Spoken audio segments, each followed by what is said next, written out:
Kang the Conqueror to be in Ant-Man 3? Well, I don't know. Let's find out. So here we are at Cosmic Book News with the headline, Ant-Man 3 teases Kang. Scott Lang death? Well, it is the third film, so maybe that's the end of the contract, you know. They just kill him off. Yeah. And replace him with the Wasp, I guess. Anyway, so this is actor Jonathan Majors, who was revealed to be Kang, or rather, I think he was to be Immortus, that version of Kang, in the finale of the Loki series, which was just treated like a joke and made a joke of the entire MCU. We're just too stupid to notice it. Because everything that happened in all the movies you've seen so far is because this guy let it happen. But now he's dead thanks to the She-Loki killing him. And that released all the other Kangs and the multiverse. So we're going to have to be dealing with multiverse for quite a while here. And it stands to reason that with Ant-Man being involved in the quantum realm, and I think the title, yeah, Quantumania, could be a potential doorway to the multiverse, another way to get there, you know. So this bit of business of Kang showing up in Ant-Man 3 comes from this artwork here, which, what is it?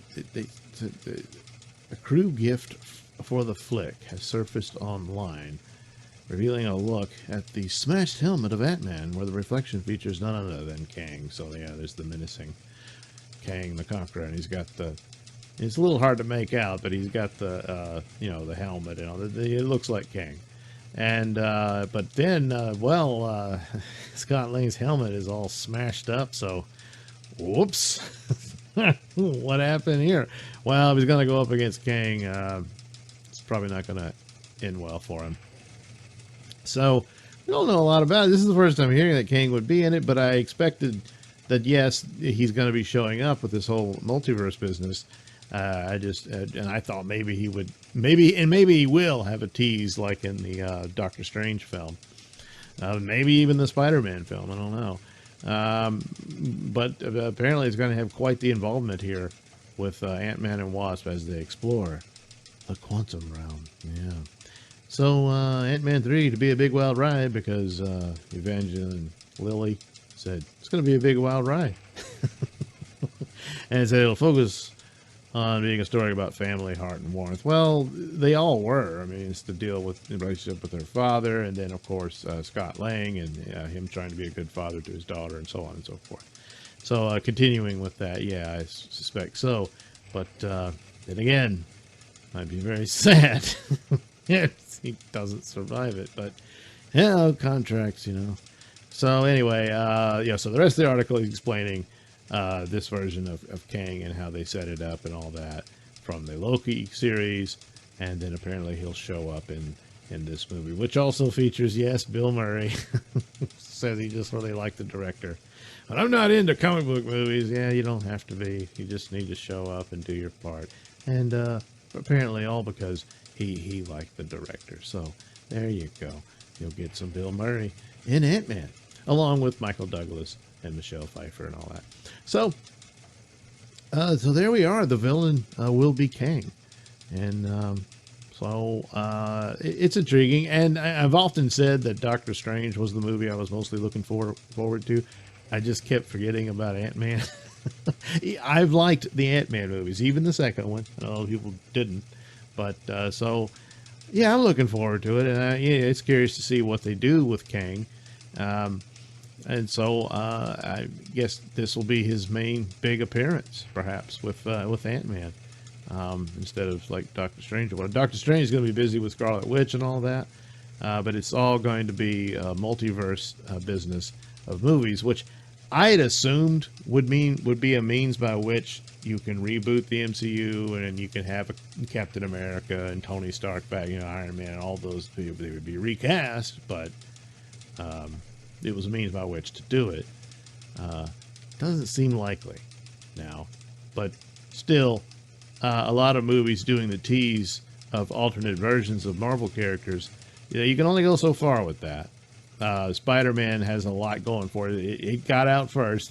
The Flash movie will be doing the same thing.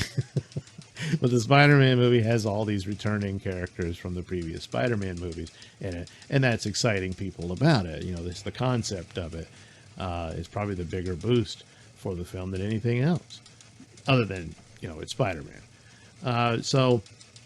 But this kind of stuff would continue on, and you probably see even more wilder looks at alternate versions of MCU characters within the Strange film.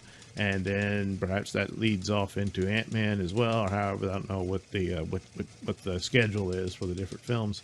But it's interesting because I don't know, they always end up, you know, first it was Infinity War, so now this one will go to another big event, and I had assumed it would be Secret Invasion. I know they're teasing it, but apparently that's going to be a D+ series or something like that. So maybe they're going to go on ahead to Secret Wars and make that multiverse. Probably, and this is what I'm worried about, I prefer the original Secret Wars that Jim Shooter did, and there were some signs there that that's what they're headed for, because they made some deal with Jim Shooter and all that, and he said, I bet they're making a movie.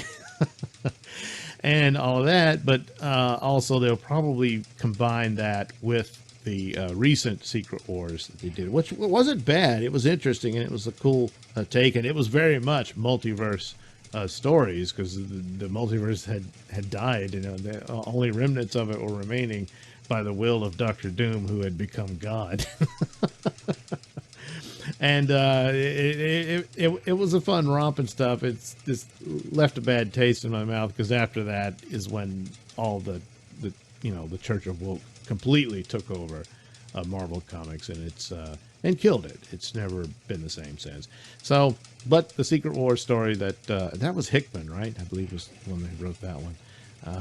It in and of itself is okay, but the original is far superior.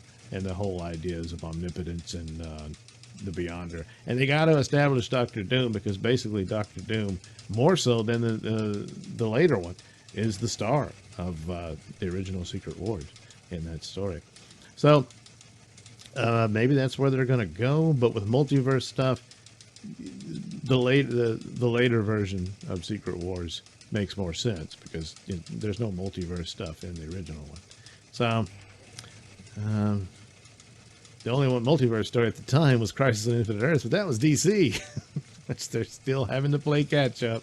The Flash, it's going to be late to the show. Spider-Man will get there first. So anyway, so Kang apparently, from the looks of this, you know, will be showing up in Ant-Man and possibly killing Ant-Man.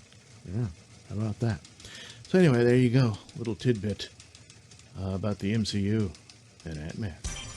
Thanks for watching and listening. Say, while you're still here, why not like and subscribe and share with your many friends? Yes. Also, check out my mini stores in the link description below. Yes, where you can get t-shirts, hats, mugs, all those goodies with my artwork on them. Oh, yeah.